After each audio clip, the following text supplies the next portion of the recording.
Junior NTR versus Pawan Kalyan. రాజకీయాల్లో ఎవరు better?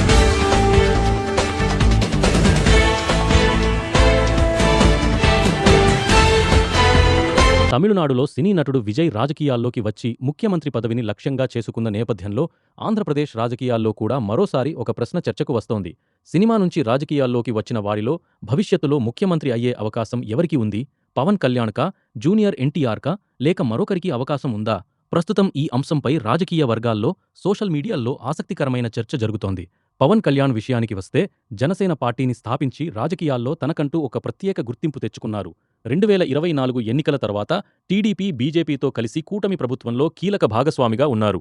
అయితే పవన్ కళ్యాణ్ రాజకీయ ప్రయాణంపై విమర్శలు కూడా లేకపోలేదు. ఒకప్పుడు తనను తాను చేగువేరా స్ఫూర్తితో కమ్యూనిస్టు భావజాలానికి దగ్గరగా ఉన్న వ్యక్తిగా ప్రొజెక్ట్ చేసుకున్న పవన్ కళ్యాణ్ ఆ తర్వాత సనాతన ధర్మం, హిందూ ధర్మ పరిరక్షణకు ప్రాధాన్యత ఇచ్చే నాయకుడిగా కనిపించడం రాజకీయంగా భిన్నమైన ప్రయాణంగా కొందరు విశ్లేషిస్తున్నారు. అదే సమయంలో టీడీపీ, బీజేపీపై ఎక్కువగా ఆధారపడుతున్నారనే విమర్శలు కూడా ఆయనపై వస్తున్నాయి. మరికొందరు మాత్రం రాజకీయాల్లో ఒంటరిగా పోరాడటం కంటే సారూప్య లక్ష్యాలున్న పార్టీలతో కలిసి పనిచేయడం వ్యూహాత్మక నిర్ణయమే అంటున్నారు.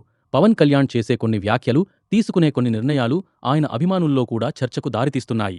ఇక చిరంజీవి రాజకీయ ప్రయాణం కూడా ఇక్కడ ప్రస్తావనకు వస్తోంది. ప్రజారాజ్యం పార్టీని స్థాపించి భారీ అంచనాలతో రాజకీయాల్లోకి వచ్చిన చిరంజీవి ఆ తర్వాత ఆ పార్టీని కాంగ్రెస్లో విలీనం చేశారు. దీంతో సినీ అభిమానుల నుంచి రాజకీయాల్లోకి వచ్చే వారికి ఎదురయ్యే సవాళ్లపై చిరంజీవి రాజకీయ ప్రయాణం ఒక ఉదాహరణగా నిలిచింది. అయితే అదే సమయంలో మరో పేరు ఇప్పుడు ఆసక్తిని రేకెత్తిస్తోంది. జూనియర్ ఎన్టీఆర్. సీనియర్ ఎన్టీఆర్ వారసత్వాన్ని మోస్తున్న వ్యక్తిగా మాత్రమే కాకుండా తన నటనతో, వాగ్ధాటితో, అభిమానుల్లో ఉన్న భారీ ఆదరణతో జూనియర్ ఎన్టీఆర్కు ప్రత్యేక స్థానం ఉంది. టీడీపీ అభిమానుల్లో ఒక వర్గం మాత్రం జూనియర్ ఎన్టీఆర్ రాజకీయాల్లోకి రావాలని, భవిష్యత్తులో తెలుగుదేశం పార్టీ పగ్గాలు చేపట్టాలని కోరుకుంటోంది. జూనియర్ ఎన్టీఆర్ కూడా రాజకీయాలకు పూర్తిగా దూరంగా ఉన్న వ్యక్తి కాదు. గతంలో టీడీపీ తరఫున ఎన్నికల ప్రచారంలో పాల్గొన్న అనుభవం ఆయనకు ఉంది. అయితే ప్రస్తుతం ఆయన రాజకీయాల్లోకి రావడానికి ఎలాంటి తొందర చూపించడం లేదు. ఇదే ఆయనకు ప్లస్ పాయింటా, లేక రాజకీయాలకు దూరంగా ఉండటం మైనస్ పాయింటా అనే ప్రశ్న కూడా ఉంది. జూనియర్ ఎన్టీఆర్కు ఉన్న మరో బలం ఆయన వాగ్ధాటి, ప్రజలతో కనెక్ట్ అయ్యే సామర్థ్యం అని ఆయన అభిమానులు, కొందరు రాజకీయ విశ్లేషకులు భావిస్తున్నారు. సీనియర్ ఎన్టీఆర్లో కనిపించిన నాయకత్వ లక్షణాలు, ప్రజలను ఆకట్టుకునే శక్తి జూనియర్ ఎన్టీఆర్లో కూడా ఉన్నాయని కొందరు అంటున్నారు. అయితే ఒక విషయం మాత్రం స్పష్టంగా చెప్పాలి. సినిమాల్లో స్టార్గా ఉండటం వేరు, రాజకీయాల్లో నాయకుడిగా నిలబడటం వేరు. రాజకీయాల్లో విజయానికి ప్రజాదరణ ఒక్కటే సరిపోదు. సంస్థాగత నిర్మాణం, క్యాడర్, రాజకీయ వ్యూహం, ప్రజా సమస్యలపై అవగాహన, పరిపాలనా సామర్థ్యం, ఓర్పు, నిర్ణయాల్లో స్థిరత్వం ఇవన్నీ అవసరం. ఈ కోణంలో చూస్తే పవన్ కళ్యాణ్ ఇప్పటికే రాజకీయాల్లో ఒక పార్టీని నిర్మించారు. ఎన్నికల్లో పోటీ చేశారు, ప్రభుత్వంలో భాగస్వామిగా ఉన్నారు. జూనియర్ ఎన్టీఆర్ మాత్రం ఇంకా ఆ దశకు రాలేదు.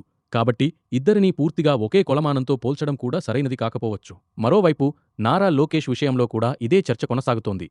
జగన్కు భవిష్యత్తులో బలమైన ప్రత్యామ్నాయంగా లోకేష్ ఎంతవరకు నిలబడగలరు? టీడీపీని ఆయన ఎంతవరకు ముందుకు తీసుకెళ్లగలరు? అనే ప్రశ్నలకు కాలమే సమాధానం చెప్పాలి. ఇక జూనియర్ ఎన్టీఆర్ విషయంలో మరో ఆసక్తికరమైన అంశం కూడా ఉంది. జాతీయ స్థాయిలో కూడా ఆయనపై రాజకీయ ఆసక్తి ఉందనే ప్రచారం అప్పుడప్పుడు వినిపిస్తోంది. అయితే ఇవన్నీ రాజకీయ చర్చలు, ఊహాగానాలే. జూనియర్ ఎన్టీఆర్ స్వయంగా తన రాజకీయ భవిష్యత్తుపై స్పష్టమైన ప్రకటన చేసే వరకు వాటిని వాస్తవాలుగా తీసుకోవడం సరికాదు. అయితే ఒక ఊహ మాత్రం ఆసక్తికరంగా ఉంది. భవిష్యత్తులో ఆంధ్రప్రదేశ్ రాజకీయాల్లో సినిమా నటుల నుంచి ముఖ్యమంత్రి వచ్చే అవకాశం ఉందా? తమిళనాడులో విజయ్ రాజకీయ ప్రవేశం ఈ చర్చకు మరింత ఊతమిస్తోంది. ఆంధ్రప్రదేశ్లో ఇప్పటికే ఎన్టీఆర్, చిరంజీవి, పవన్ కళ్యాణ్ వంటి సినీ ప్రముఖులు రాజకీయాల్లో తమ ముద్ర వేశారు. అందువల్ల భవిష్యత్తులో కూడా సినీ రంగం నుంచి ఒక బలమైన రాజకీయ నాయకుడు రావడం అసాధ్యమేమీ కాదు. కానీ ఆ నాయకుడు ఎవరు? పవన్ కళ్యాణ్ ఇప్పటికే రాజకీయాల్లో ఉన్నారు. జూనియర్ ఎన్టీఆర్ మాత్రం ఇంకా రాజకీయ రంగ ప్రవేశం చేయలేదు. మరి భవిష్యత్తులో జగన్కు ప్రత్యామ్నాయంగా ఎవరు ఎదుగుతారు? పవన్ కళ్యాణ్, జూనియర్ ఎన్టీఆర్, లోకేష్, లేక ఇప్పటివరకు మనం ఊహించని మరో నాయకుడా? ఇదే ఇప్పుడు అసలు ప్రశ్న. మా ఉద్దేశం ఎవరి పక్షం వహించడం కాదు.